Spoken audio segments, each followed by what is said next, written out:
સોનગઢ નગરપાલિકામાં વિકાસના કામોની આડમાં આચરવામાં આવી રહેલા કરોડો રૂપિયાના કથિત ભ્રષ્ટાચારને લઈને સ્થાનિક રાજકારણમાં ભડકો થયો છે। પાલિકામાં સત્તાધારી પક્ષ દ્વારા બહુમતીના જોરે મનસ્વી રીતે બિલો પાસ કરાવી સરકારી તિજોરીને નુકસાન પહોંચાડવા આવતું હોવાના ગંભીર આક્ષેપ સાથે વિપક્ષી સભ્યોએ રણસિંગુ ફૂંક્યું છે। આ સમગ્ર કૌભાંડ મામલે કોંગ્રેસ દ્વારા પ્રેસ કોન્ફરન્સ યોજી શાસકો અને વહીવટી તંત્રની મિલીભગતનો પર્દાફાશ કર્યો હતો। તાપી જિલ્લા કોંગ્રેસ પ્રમુખ વૈભવ ગામિત અને સિદ્ધાર્થ ચૌધરીની હાજરીમાં યોજાયેલી પત્રકાર પરિષદમાં ચોંકાવનારા આંકડા રજૂ કરવામાં આવ્યા હતા। વિપક્ષી નેતાઓ દ્વારા જણાવાયું હતું કે પાલિકાએ સ્ટ્રીટ લાઇટની ખરીદીમાં ભયંકર લૂંટ ચલાવી છે। જે LED લાઇટની બજાર કિંમત આશરે ₹500 છે તેવી 50 નંગ લાઇટો પાલિકાએ ₹3800ના ઊંચા ભાવે ખરીદી છે। આટલું જ નહીં, ₹2000ની કિંમતની લાઇટો માટે ₹12500ના તોતિંગ બિલો મંજૂર કરી સરકારી નાણાંનો ધુમાડો કરવામાં આવ્યો છે। માત્ર 3 મહિનાના ટૂંકા ગાળામાં એટલે કે નવેમ્બરથી જાન્યુઆરી દરમિયાન લાઇટ મેન્ટેનન્સ પાછળ જ ₹1.5 કરોડ ખર્ચી નખાયા છે, જે તપાસનો વિષય છે। ત્યારે કોંગ્રેસના કાર્યકરોએ આક્ષેપ કરતા શું ચોંકાવનારા ખુલાસા કર્યા તે જોઈએ। આજની પ્રેસ કોન્ફરન્સનો મુખ્ય મુદ્દો જે સોનગઢ નગરપાલિકામાં જે ચાલતો ભ્રષ્ટાચાર છે એને ઉજાગર કરવાનો માહિતી આપ સમક્ષ આપવા અમે રજૂ થયા છે।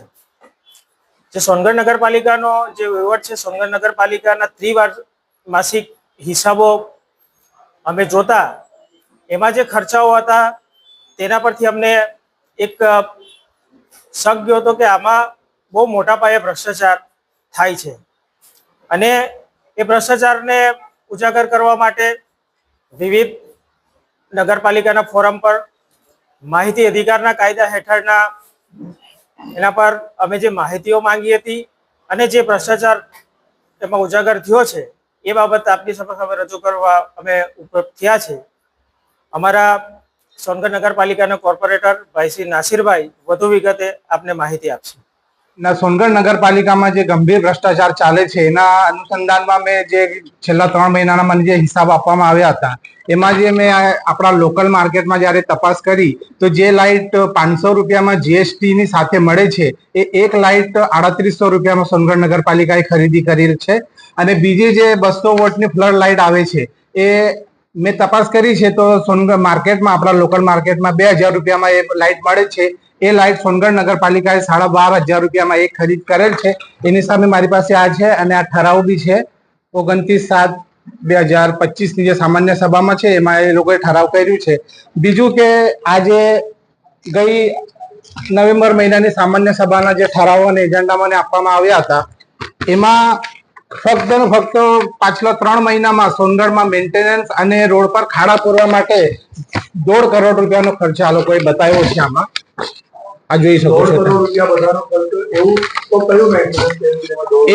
એ મેં વારંવાર માહિતી માંગી છે છતાં મને વિપક્ષના કોર્પોરેટર તરીકે કોઈ માહિતી આપવામાં આવી નથી। એના અનુસંધાનમાં પછી મેં પ્રાદેશિક કમિશનર સાહેબને બી રજૂઆત કરી હતી તો ત્યાં સાહેબે મને 6 તારીખે બોલાવ્યો હતો 6 જાન્યુઆરીએ અને સાહેબે મારા નામમાં લેખિત ઓર્ડર આપ્યો છે કે નાસિરભાઈએ જે માહિતી માંગી છે એને 5 દિવસમાં આપો।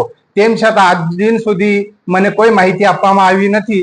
એના અનુસંધાનમાં મેં અત્યારે બીજી અપીલ ગાંધીનગર માહિતી આયોગમાં કરી છે જે લગભગ આ મહિનામાં ફાઇનલ થઈ જશે। બીજા આઉટરને લઈને જે થાંભલાઓ નાખવામાં આવી રહ્યા છે તે બાબતે આપ શું કહેશો? આઉટરમાં જે થાંભલા નાખવામાં આવ્યા છે એમાં બી અત્યારે મેં 2-3 કંપની પાસેથી કોટેશન મંગાવ્યા છે। જ્યારે આવી જશે ને ત્યારે આપને વધુ જાણકારી માહિતી છે કે એક થાંભલા 1 લાખ ને કંઈક સમથિંગ રૂપિયાનો છે। હા, એ લગભગ સમથિંગ મારા હિસાબે મેં 2-3 કંપનીમાં વાત કરી છે તે થાંભલા 20 કે 25 લાખ રૂપિયાનો છે પણ અત્યારે મારી પાસે કોટેશન આવ્યું નથી। જે દિવસે કોટેશન આવી જશે તે દિવસે આપ સૌને એની જાણ કરવામાં આવશે। સોનગઢ નગરપાલિકા પર બીજા એવા કયા મુદ્દાઓ છે કે જેમાં લાગે છે ભ્રષ્ટાચાર થઈ રહ્યો છે? ભ્રષ્ટાચારના તો મેં તમને જેમ બતાવ્યું આ કે આડેધડ ખર્ચા કરવામાં આવે છે। છેલ્લા 3 મહિનાની જો તમને વાત કરું તો ગ્રામ્ય વિસ્તારમાં જે થાંભલા લગાવવાની વાત કરવામાં આવે છે તમે બી તપાસ કરી શકો છો। એક બી થાંભલો અત્યાર સુધી મારા વોર્ડમાં તો લાગ્યો નથી અને એનો ₹1 કરોડ ખર્ચો બતાવવામાં આવ્યો છે।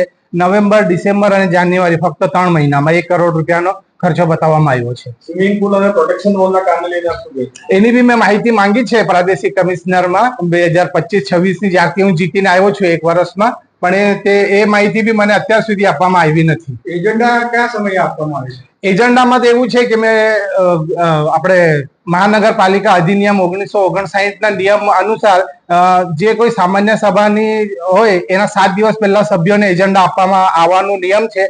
પણ અત્યાર સુધીમાં 5 સામાન્ય સભા થઈ છે, એમાં એક બે વખત અમને 7 દિવસ પહેલા એજન્ડા આપવામાં આવ્યા નથી. 1 કે 2 દિવસ પહેલા જ એજન્ડા આપવામાં આવે છે.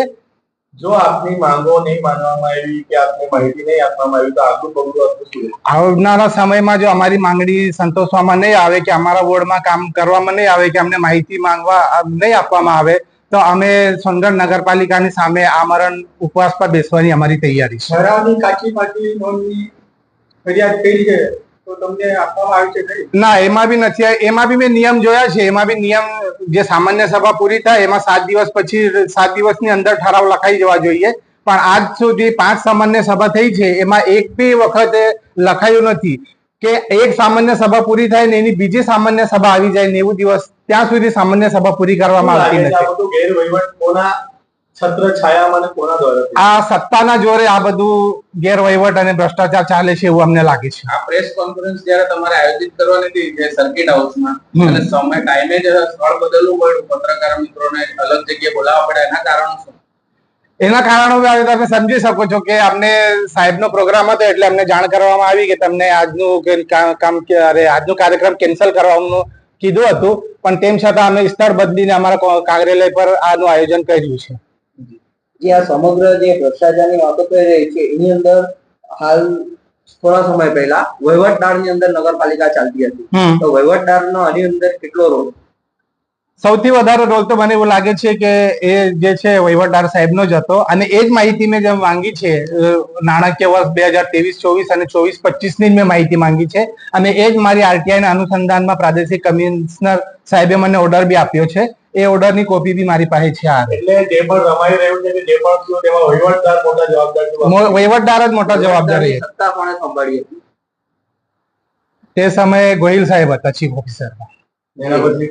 એના પછી અત્યારે તો વનાર સાહેબ આવ્યા છે. અમે ઇલેક્શન અમારું થયું ફેબ્રુઆરીમાં, એના પછી વનાર સાહેબ અત્યારે તો છે, પણ એના પહેલા જે વહીવટદાર ચાલુ ત્યારે ગોહિલ સાહેબ હતા.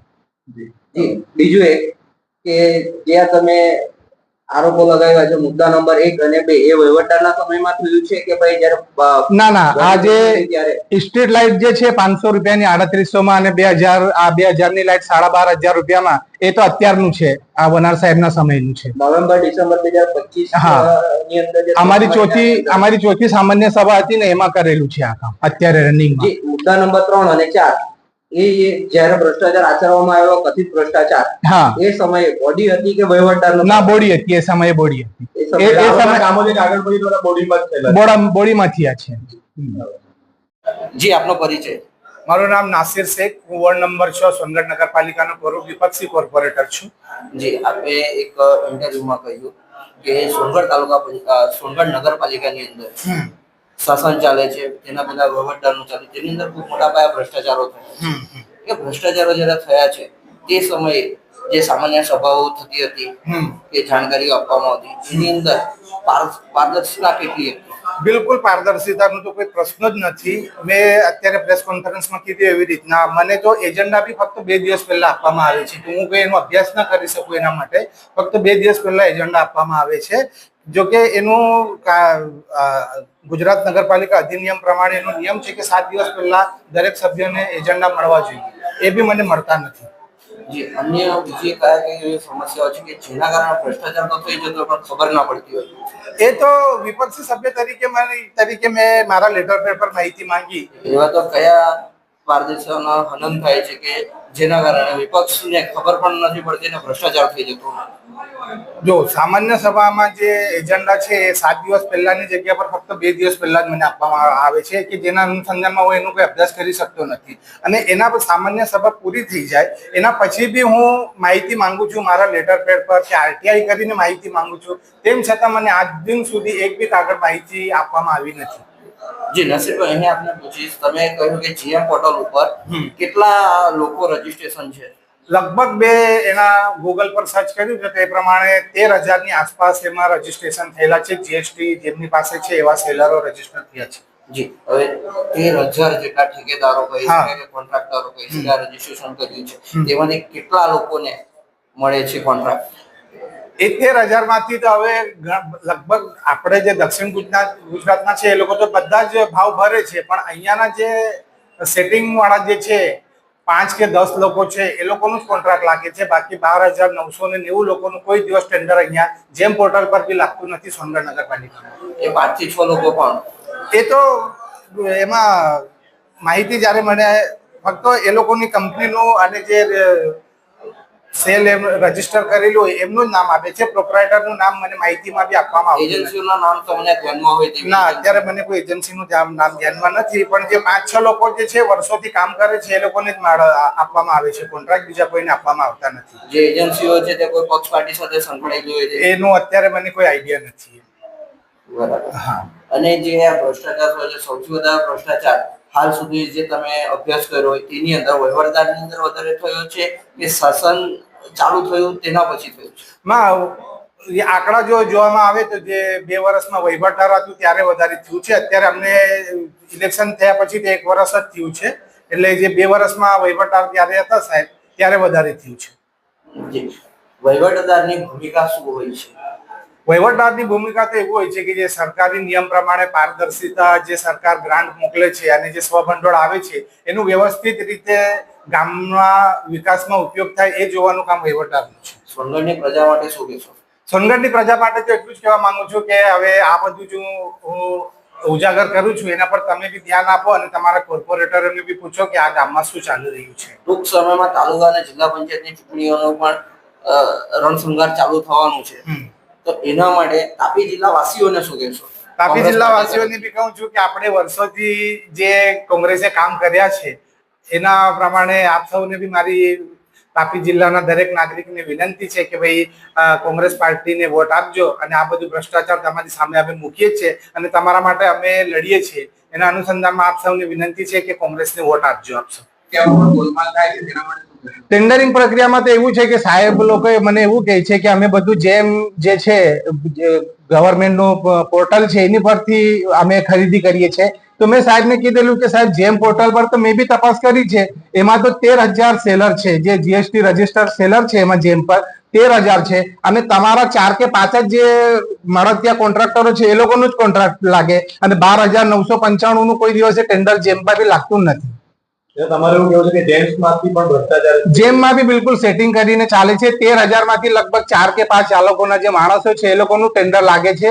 બાકી 12,995 જે સેલર છે એ લોકો બી ટેન્ડર તો ભરે છે પણ એ લોકોનું કોઈ દિવસ ટેન્ડર લાગતું જ નથી એમાં જેમ પર બી.